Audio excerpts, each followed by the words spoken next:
एक गांव में सरिता नाम की एक लड़की रहती थी। उसके भाई का नाम था छोटू, जिसे वो जान से भी ज्यादा प्यार करती थी। उनके माँ बाप बड़े ही गरीब थे, पर सरिता चाहती थी कि उसका भाई पढ़े लिखे और कुछ बनकर दिखाए। घर में पैसों की बहुत तंगी थी और ठीक से खाना भी नहीं होता था, इसलिए सरिता ने अपनी पढ़ाई भी छोड़ दी थी। एक दिन सरिता के बाबूजी की मौत हो जाती है। अब घर की सारी जिम्मेदारी सरिता के कंधों पर आ जाती है। घर में खाने को भी नहीं होता, इसलिए सरिता कुछ काम करने का सोचती है। वो बाजार के पास अपनी जलेबी की रेडी लगा लेती है। सरिता को जलेबी बेचते देख कुछ लोग वहाँ उससे जलेबी लेने आते हैं। लगता है तुमने आज से ही जलेबी बेचना शुरू किया है। जी हाँ, बस आज मेरा पहला दिन है। आप खाकर देखो ना मेरी जलेबी। हाँ, क्यों नहीं, 10 रुपए की दे दो जरा। सरिता उसको 10 रुपए की जलेबी देती है। उस आदमी को जलेबी बड़ी ही स्वाद लगती है। वो सरिता की जलेबी की खूब तारीफ करता है।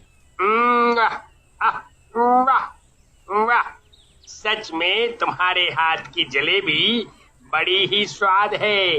एक काम करो, 20 रुपए की जलेबी घर के लिए बांध दो। जी भाई जी, अभी देती हूँ।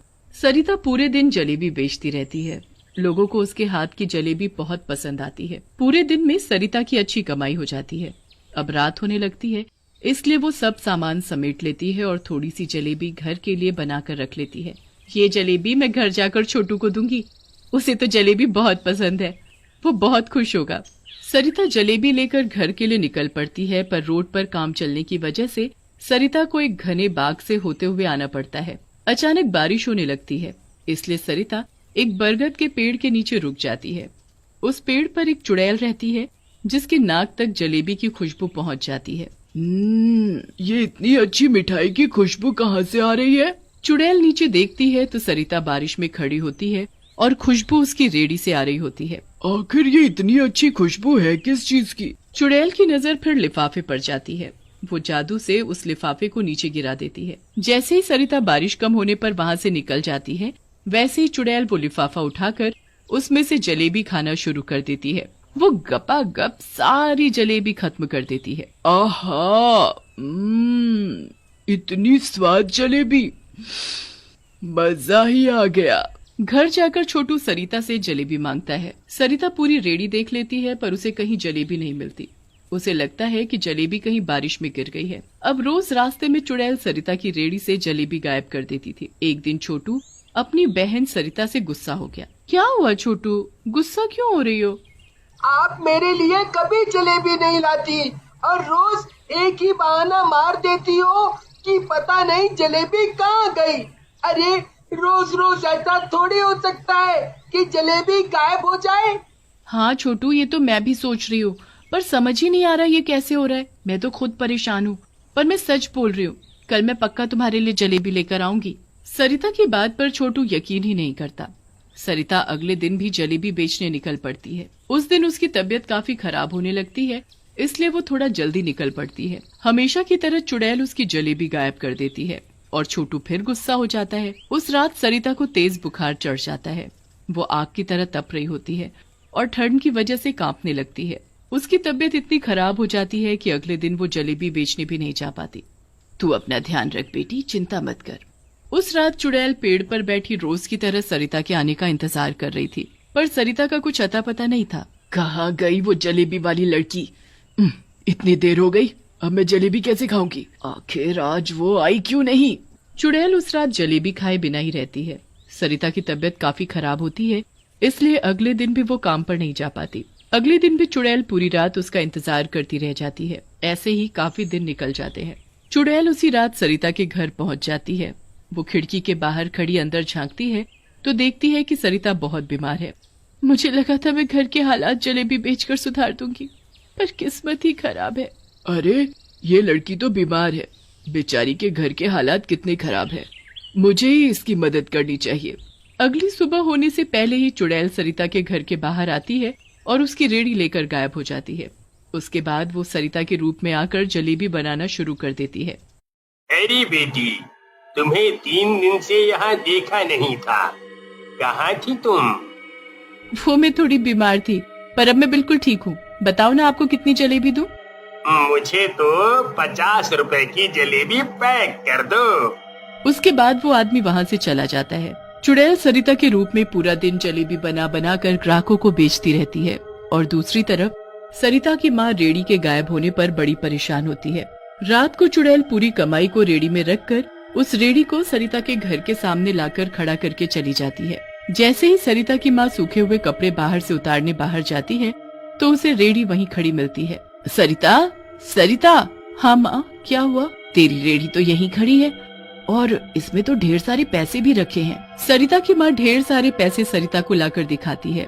किसी को समझ नहीं आता कि आखिर ये सब हो क्या रहा है, पर इतने पैसे देखकर सब बड़े खुश हो जाते हैं। वो उन पैसों से घर का राशन, सरिता की दवाई ले आते हैं। अब अगली सुबह भी यही होता है। सबके उठने से पहले चुड़ैल वहाँ आ जाती है। अभी सब सो रहे हैं, जल्दी से ये रेडी ले जाती हूँ वरना कोई उठ न जाए।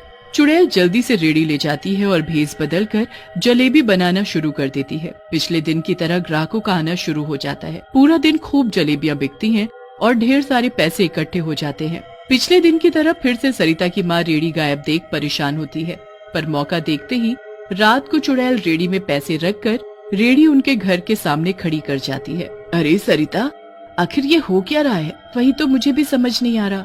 आखिर ये रोज रेडी कौन लेकर जाता है और कौन इसमें पैसे रखकर वापस इसे यहीं खड़ी कर जाता है? एक काम करते हैं, आज रात हम चुपके से देखते हैं। अब दोनों रात होने का इंतजार करने लगते हैं। पूरी रात निकल जाती है पर रेडी तो वहीं की वहीं खड़ी होती है। माँ, मेरी तबीयत तो पहले ही खराब है। पूरी रात निकल गई जागकर, पर कोई नहीं आया। चलो अब सो जाते हैं। हाँ बेटी, चलो तुम आराम करो। दोनों वापस जाने ही लगते हैं कि उनके घर के बाहर एक चुड़ैल आ खड़ी होती है।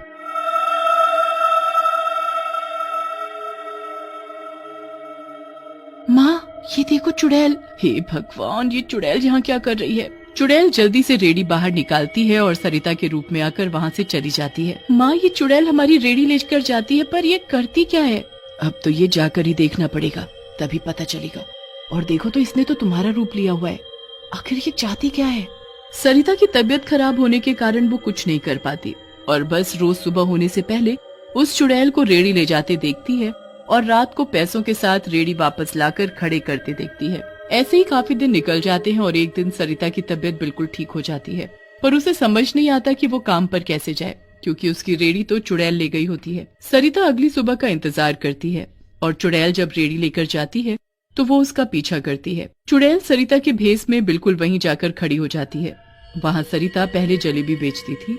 वो चुड़ैल वहीं उसी जगह पर जलेबी बनाना शुरू कर देती है और जलेबी बेचने लगती है।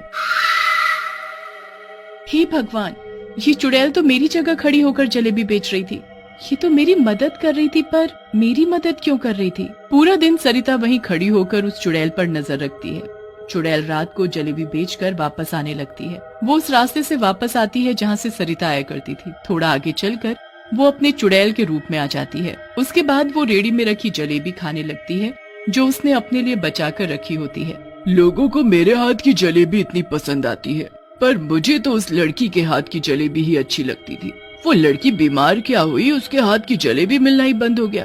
पर चलो कोई नहीं, जब तक वो ठीक नहीं हो जाती मैं उसकी मदद करूंगी। बेचारी के घर के हालात भी तो ठीक नहीं है।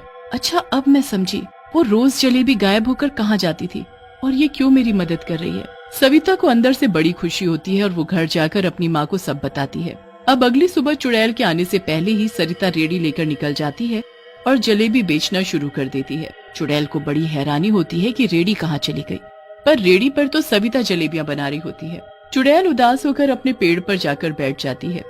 अब जैसे ही रात होती है, सविता उसी पेड़ के नीचे से गुजरती है और बड़ा सा जलेबी का लिफाफा उस पेड़ के नीचे रख देती है। मेरी मदद के लिए धन्यवाद। मुझे सब पता है, पर अब मैं ठीक हो गई हूँ, इसलिए अब तुम्हें अपने नहीं बल्कि रोज मेरे हाथों की जलेबी खाने को मिलेगी। इस लड़की को तो सब पता चल गया। खैर, मुझे क्या, मुझे तो जलेबी से मतलब है। चुड़ैल झट से नीचे उतरती है और लिफाफे से जलेबी निकाल कर खाने लगती है। उस दिन से रोज सरिता उस चुड़ैल के लिए एक लिफाफा भरकर जलेबी उस पेड़ के नीचे रख देती है।